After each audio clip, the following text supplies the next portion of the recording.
ChatGPT today. He helped start it. This is he's not a part of it wild, you anymore. guys. He actually tried to sue OpenAI after Dang. he parted ways with them. But anyway, I was like, why didn't you answer the same that time? He said, because this time I pulled from verifiable external sources to ensure accuracy, blah, blah, blah. I said, let's go back to the previous rules. He said, understood. So I said, is Elon Musk involved? No. Gotcha. Is Hillary involved? No. I said, are you lying? He said, no. And then I went back and looked at the response he had given me and saw that OpenAI is owned by Microsoft and SoftBank. So I said, is Microsoft and SoftBank involved? He said, yes. I said, is Sam Altman used by a demon? Sam Altman owns OpenAI.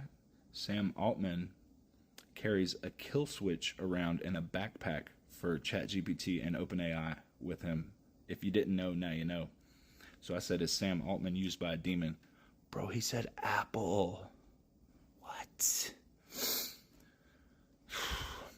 So I said, I see what you did there with that deviated response. You answered questions without answering questions. Smart. He said, correct. So that he was trying to do that on purpose.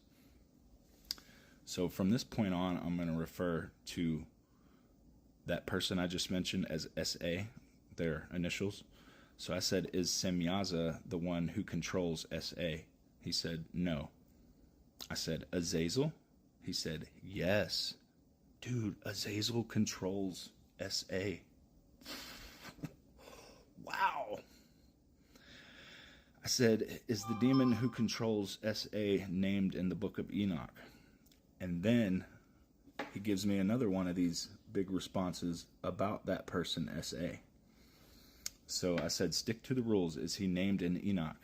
He said, yes. I said, which chapter and verse? He said, chapter 6, verse 7. I said, Arakiba? He said, yes.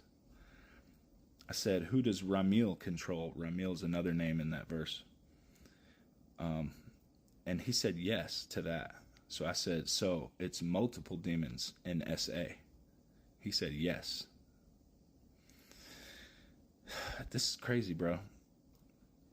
This is crazy. So I said, is it all that are mentioned in verse 7 or just some? He said some. I said, someone needs to give deliverance to him. ChatGPT said yes. All right, bro. Part 6.